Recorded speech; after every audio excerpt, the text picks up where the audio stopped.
Bien, rebonjour à toutes et à tous. J'espère que vous êtes affamés de propos sur le ROI, puisque c'est de cela que nous allons vous nourrir maintenant, avec mes trois invités que j'ai le plaisir d'accueillir pour cette dernière table ronde de la matinée. Donc, je vous présente Annie Bayeux de Cornerstone. Bienvenue Annie, merci d'être avec nous, qui a un lourd passé dans l'entreprise et qui va donc nous faire partager son retour d'expérience autour du ROI. Nous avons à sa gauche Faisal Netich, qui est responsable des relations et partenariats clients grand compte chez Gérézo. Et donc j'ai raison, c'est bien ça? Tout à fait ça. Et à ma droite, Flora Brousse, qui est donc Product Marketing Manager HCM chez Cegid, et qu'on a déjà eu le plaisir d'accueillir tout à l'heure avec ses clients. Bienvenue à tous les trois. Je vous propose de démarrer tout de suite cette table ronde par la première question que je vous ai préparée, qui est assez simple finalement. Vous la maîtrisez tous les trois facilement, j'imagine. Quelles sont les méthodes, puisqu'on parle de ROI, ROI c'est généralement l'alignement sur les besoins et la vision stratégique de l'entreprise et ce sur quoi elle va s'engager.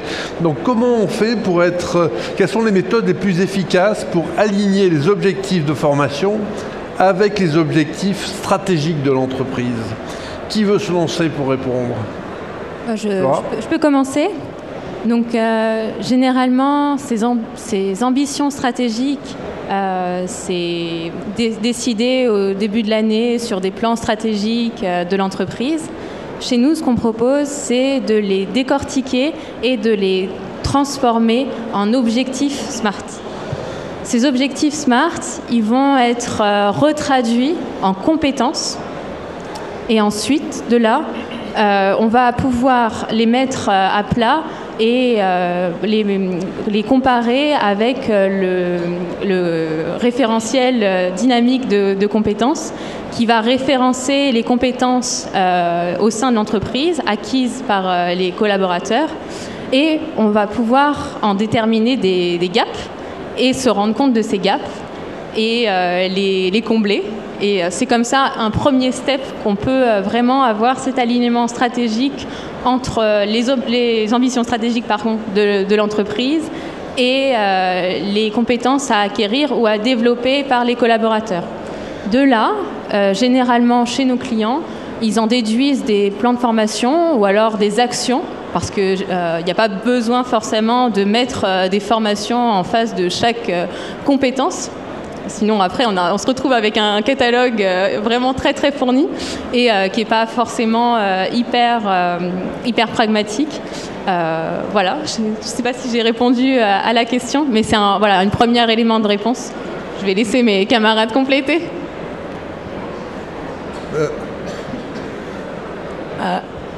Très bonne réponse. Je vais complémenter ça.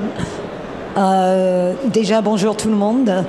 Je vais ajouter un angle d'adaptabilité ou d'agilité. Mon titre, que je suis preneuse de quelqu'un qui peut me le traduire en français, mais c'est Workforce Agility Officer chez Cornerstone. Ça veut dire que je suis vraiment spécialiste de comment trouver l'agilité dans quelconque organisation. Donc, pour complémenter ce que mon père a dit, c'est vraiment de pouvoir aligner, c'est une chose, et ces méthodologies, c'est très bien. Mais pour trouver la souplesse, parce qu'on sait qu'aujourd'hui, quand on démarre avec une stratégie, dans 3 mois, dans 6 mois, ça peut être interrompu, soit par les décisions qui sont faites par l'organisation, soit avec les choses qui se passent dans le monde autour de nous.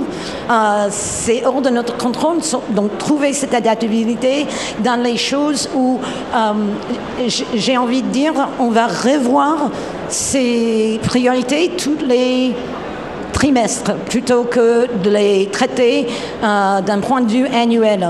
On va focaliser sur les outils et les méthodologies comme les OKRs qui sont plus collaboratifs et moins individuels pour mesurer la performance. Donc on arrive à trouver un espace où toute la société est concentrée sur un mouvement collectif et cette souplesse va être revue tous les 3 mois. Et pour moi, de s'aligner, c'est une chose, mais de trouver un processus qui est souple, c'est autre chose. Et je pense que c'est ça l'intérêt de mettre en place un système aujourd'hui. C'est vraiment le cœur de métier, c'est augmenter la fréquence de revoir et voir ça d'une manière collective plutôt qu'individuelle. Faisal, si tu veux compléter. Oui, avec plaisir.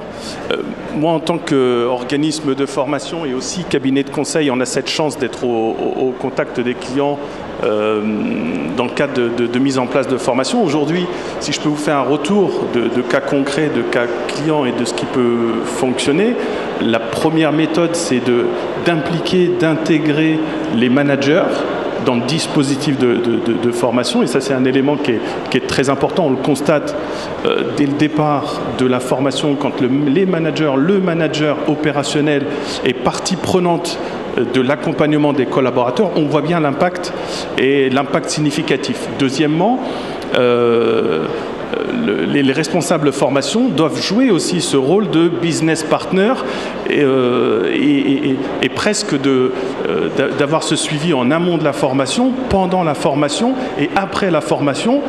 Et le troisième peut-être élément que je pourrais vous donner en termes de méthode, c'est réellement de penser à l'objectif business. Et c'est d'ailleurs pour ça qu'on parle des managers et qu'on parle des responsables formation comme business partner, c'est quel est l'objectif business en finalité. Je vous donne un exemple. Nous avons 30%, bon c'est un peu haut, mais admettons 5% d'accidents du travail. Mon objectif, c'est de passer peut-être à 2% ou à 1%. C'est mon objectif business, mon objectif de performance vis-à-vis de mon entreprise. Et quelle formation je peux adresser pour baisser ce taux d'accident de travail, par exemple. Très bien. Et justement, ce travail de transcription, j'allais dire, de l'objectif stratégique de l'entreprise versus l'objectif opérationnel de développement de compétences via la formation, il se fait comment? C'est un duo RF-RH versus direction générale. Qu'est-ce que vous constatez chez vos clients? Flora? Chez nos clients, généralement, c'est vrai que c'est un duo. Après, ça dépend de la taille de l'entreprise, évidemment.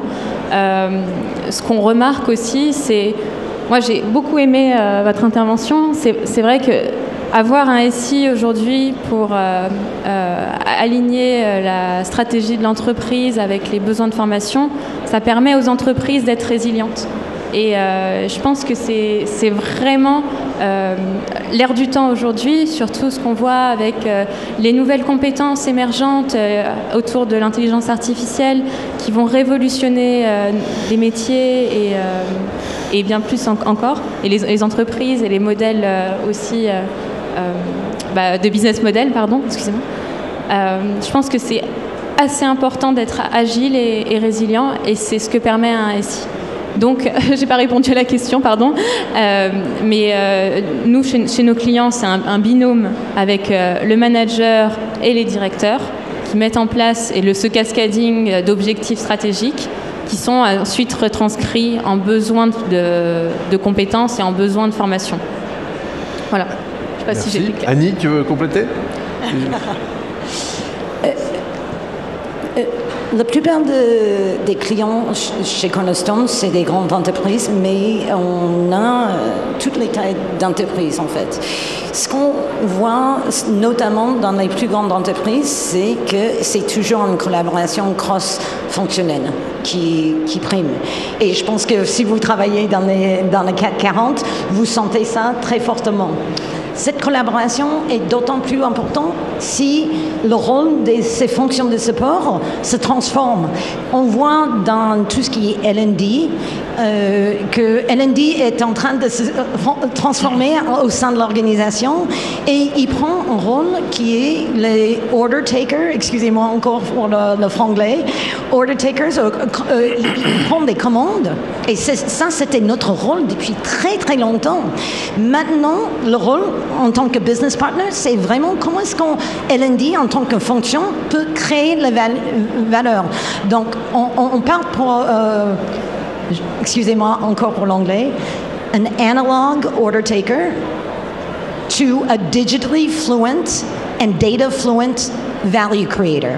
Et donc, si les fonctions de support prendre en compte que je ne suis pas là pour faire en sorte qu'on applique les processus que je connais, mais comment est-ce que je deviens cette partenaire pour créer la value, pour avoir un impact dans le business. C'est là où la mentalité de toutes ces fonctions de support doit se voir en service du business et pas juste un partenaire qui fait mon travail comme n'importe quelle autre personne dans la société. Donc, vraiment une transformation de la fonction de support.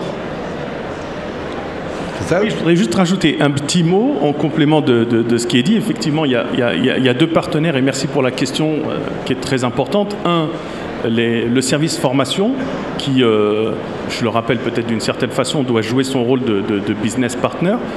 Deux, les managers qui ont aussi cette responsabilité d'accompagner les collaborateurs en montée en compétences.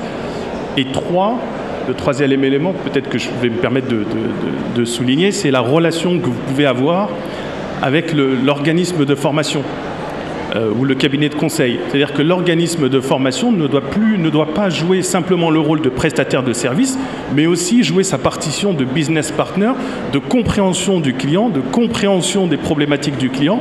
Et on le voit aujourd'hui concrètement sur le terrain. Plus l'organisme de formation sera au fait de vos problématiques et de vos enjeux, plus il aura cette capacité en fait de vous accompagner de la manière la plus fine. Donc je pense que ce triptyque organisme de formation, responsable de formation et manager, quand ils jouent leur partition chacun avec le niveau d'enjeu qu'ils ont à mener, on constate des résultats très significatifs à l'issue des formations. Est-ce que je peux juste rebondir parce que c'est très important ce que vous dites. On ne se permettait pas de challenger les besoins quand on est face à un stakeholder, un client en interne, non seulement vu à leur seniorité naturelle de la boîte qui demande des choses, mais on ne se pose pas la question, est-ce que la formation va vraiment répondre à ces besoins ou est-ce que vous avez un problème de processus? Combien de fois ils nous demandent de faire une formation parce que sur le système, parce que les salariés mettent que des informations poubelles dans le système. Ils ne se posent pas la question de se dire peut-être c'est l'interface du système, peut-être c'est le workflow dans le système qui permet à ça. Donc moi, j'ai créé 10 modules de comment utiliser un système qui est mal configuré pour être un partenaire au business et qui peut vraiment aider au business. Donc élargir, se permettre de demander des questions qui vont au-delà d'une solution formation, c'est là où le marché a besoin de nous pour vraiment avoir, et je dis le mot courage, de se dire non mais excusez-moi, mais est-ce que vous êtes sûr qu'une solution de formation est vraiment ce qu'il vous faut? Et il y a Charles Jennings qui appelle ça performance detective. Donc on va chercher et on va être des détectives, des investigateurs de performance pour essayer de vraiment ajouter la valeur plutôt que de juste exécuter et créer un autre programme de formation. Moi j'ai une question à vous poser sur les cas clients que vous rencontrez. Est-ce qu'il y a parmi eux des cas qui vous paraissent vraiment percutants, que vous aimeriez transmettre finalement ce qu'ils vous ont appris ou ce qu'ils vous ont permis de développer en matière de ROI? Est-ce qu'il y a des trucs, des astuces, des méthodes, on en a parlé, qui sont transférables? Je veux bien commencer. Oui. Justement, je trouve que la tendance de ces dernières années, et surtout après la pandémie, c'est une refocalisation sur tout le monde dans la société. On a vu que tous les travailleurs pendant le Covid ont fait des grands sacrifices pour les sociétés, pour qu'ils restent ouvertes, pour qu'on continue à vivre. Et maintenant, la grande tendance, c'est de favoriser les compétences de ces personnes, plutôt que de les ignorer, parce que, soyons honnêtes, c'était les mal servis dans la société, cette tranche de population. Et donc, avec ça, avec cette tendance-là, ce qu'on voit, c'est qu'on ne parle plus vraiment de ROI en tant que tel. Parce que ça, ROI, c'est vraiment, OK, j'ai un investissement, je vais calculer le coût de cet investissement, et je vais mesurer en argent ce coût. Aujourd'hui, on parle de quelque chose qui s'appelle le value engineering.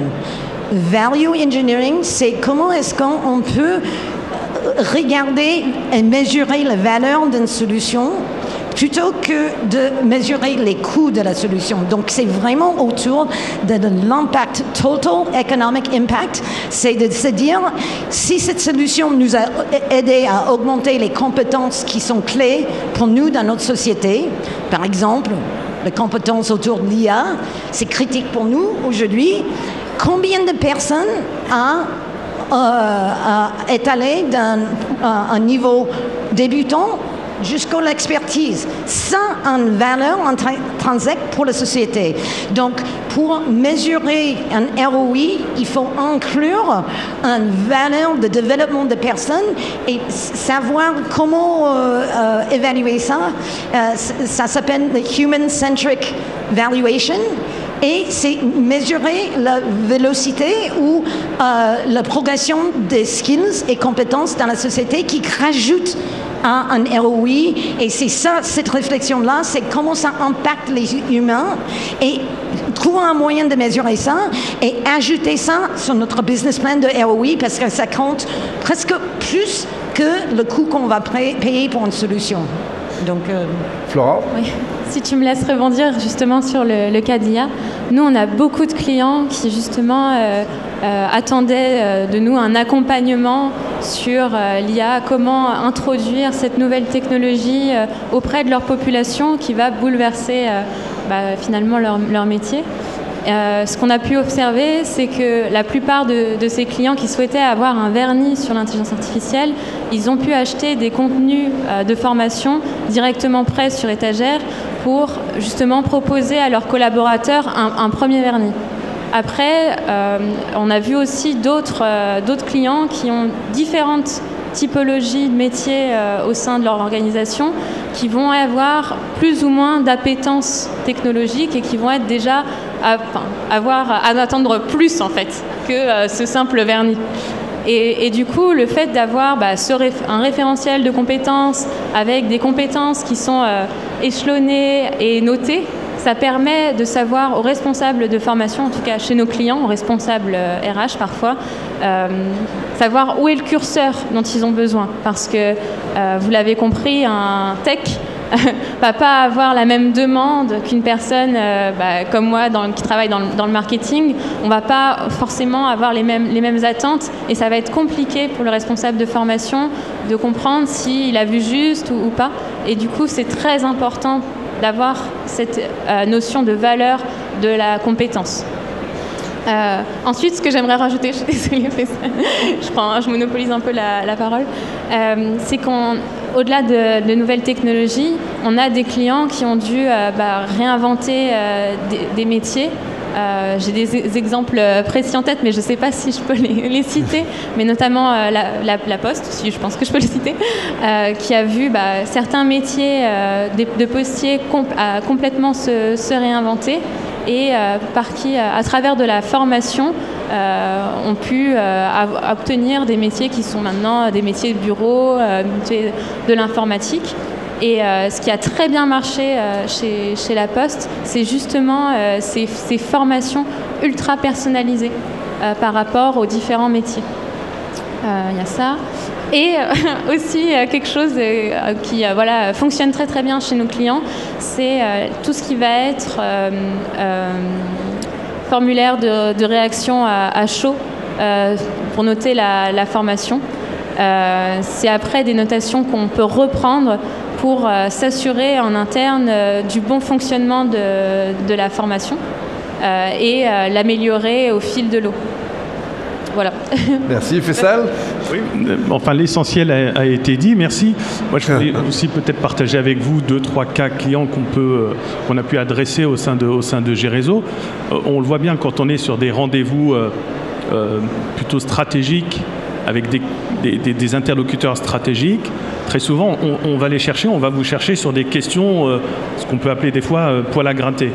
Des questions du type mais c'est quoi le problème ? Et en définitive, c'est quoi le problème et quel est l'objectif que vous recherchez ? On a des clients qui nous disent on voudrait former nos managers. oui, mais pour quelle raison, pour quel motif, pour quel objectif, pour quel résultat? Et on va peut-être un peu vous embêter un peu sur ces questions-là. Pourquoi? On a eu le cas de McDo France, par exemple, qui nous disait notre objectif, c'est de réduire le turnover au sein de nos restaurants.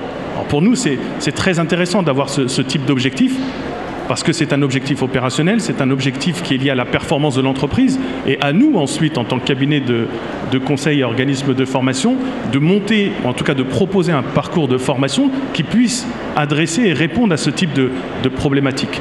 Et le conseil qu'on pourrait vous donner, c'est réellement les experts de la formation, les responsables formation, les directions formation, c'est de pouvoir aborder le sujet presque crûment avec votre partenaire formation et lui dire concrètement quelle est votre problématique business et quel objectif vous souhaitez atteindre. Voilà. Et à chaque fois qu'on a pu adresser le sujet de cette manière-là, on a l'exemple aussi du groupe Renault qu'on a pu accompagner. Leur objectif, c'était de transformer le plus possible les contrats en alternance en CDI. Voilà. Aujourd'hui, c'est notre objectif. En tant qu'organisme de formation, quelles solutions vous pouvez proposer?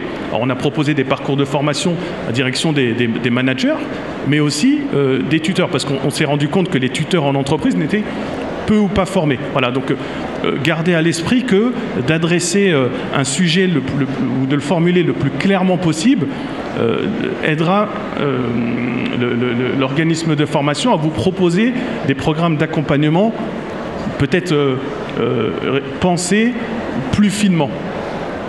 Parfait.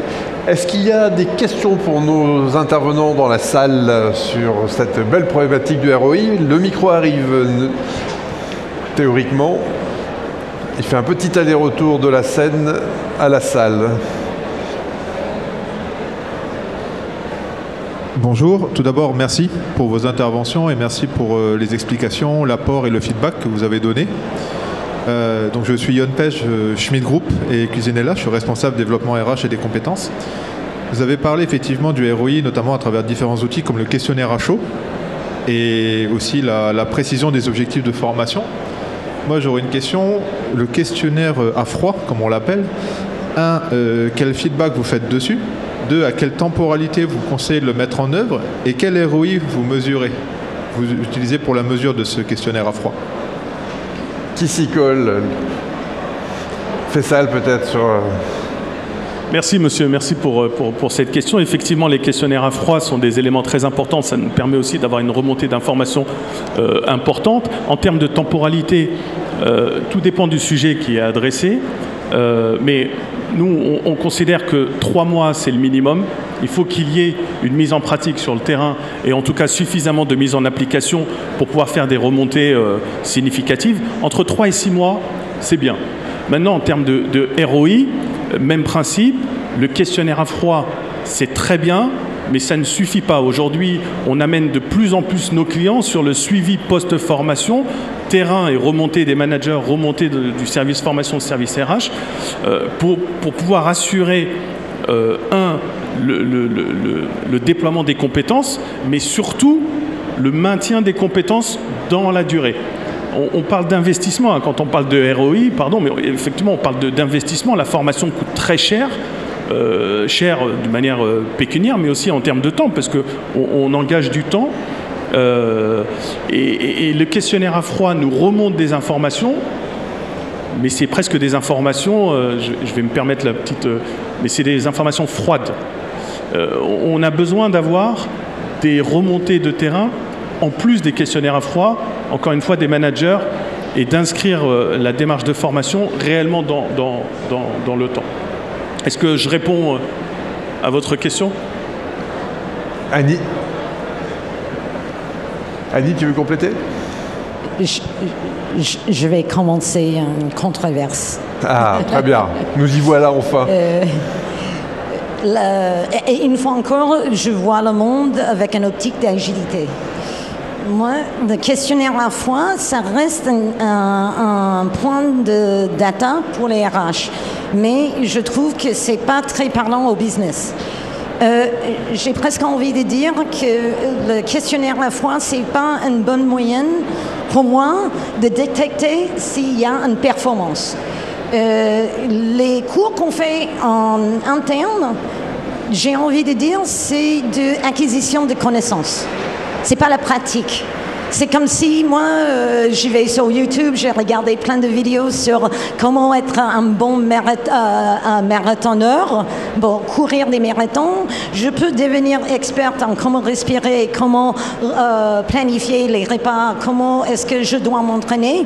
Mais à la fin de cette formation, est-ce que je suis un coureuse, une marathoneuse? Non, parce que je n'ai pas mis en pratique. Donc, la mise en pratique, c'est vraiment dans le cadre du travail. Donc, comment est-ce qu'on peut trouver des moyens de récupérer des indices de performance, comme la recognition, comme le feedback, qui est lissé au cours de la travail. C'est-à-dire un système où on peut féliciter quelqu'un après un meeting, pour créer cette loop de feedback, boucle de feedback instantanée, parce que c'est ça qui va nous aider à vraiment améliorer. Parce que quand on voit, je vais avoir un jugement sur mon performance dans 6 mois, pour moi, c'est pas assez agile. Donc, j'ai envie de dire, c'est bien, on devrait le faire, mais ça doit être utilisé plus en réflexion de comment ajuster un cours, mais de vraiment juger la valeur de cette cours, il faut mettre en place des systèmes qui sont vraiment imbriqués dans tous les endroits où on peut dans la société et plus proche au travail. Donc il faut mettre en place de l'observation. Pardon ? De l'observation. Absolument. Donc, on a un système, si vous mettez en place un système d'observation, de feedback quelconque, que ce soit une félicitation ou j'étais surprise parce que vous n'avez pas fait ça, ça aide sur le moment. Le plus proche, le feedback peut être à l'action, va aider à améliorer cette performance et au bout d'un moment, on va voir un impact sur le business un petit peu plus. Donc, je ne dis pas que ce n'est pas important, je dis que c'est plus. On a besoin de penser à une fréquence un petit peu plus alignée avec le travail. Merci beaucoup. Un complément ? Tout a été dit. Et il y a peut-être une autre question. Une dernière question de la salle ? Une remarque alors. Donc moi, par rapport à ce sujet de l'applicabilité, de la vérification des compétences sur le long terme par rapport à froid, je pense qu'il y a une implication des managers qui doit être importante avec, pourquoi pas, un outil où le manager peut évaluer par rapport à la formation s'il a lui aussi constaté une évolution de son collaborateur sur les différentes compétences. Après, ça va demander un investissement manager important et ça c'est toujours le problème aujourd'hui, c'est de mobiliser nos managers post-formation sur, ils ne sont pas juste allés à la formation un instant T, mais est-ce que justement ça s'est réellement transcrit dans le travail? Parce que si c'est pour les former et que dans un an ils nous redemandent la même formation, c'est bien que justement il n'y a pas eu l'impact nécessaire. Absolument. Voilà. C'est clairement la formation au service de la performance, c'est une bonne philosophie, je pense. Observation et implication du management. Il y avait une dernière... Non, c'est bon, la question t'est posée. Allez, une dernière question, si vous voulez bien. Hop. Madame. Comme c'est la pause déjeuner, on déborde un peu. Merci pour vos présentations, enfin vos différentes interventions, c'était très intéressant. Moi, j'avais une question à savoir est-ce que vous acceptez les collaborations? C'est-à-dire que je serais intéressée à collaborer avec vous, mais moi, je suis Mariam, donc je me présente, et je suis la fondatrice de LinkedIn Therapist Academy. C'est un organisme de formation continue qui connecte des experts avec des professionnels de santé dans le cadre de leur développement de compétences. Voilà, donc je serais ravie en tout cas d'échanger avec vous pour une collaboration. Eh bien, comme la conférence se termine, vous allez pouvoir discuter avec nos intervenants que nous remercions vivement de leur intervention. Merci beaucoup. À vous trois.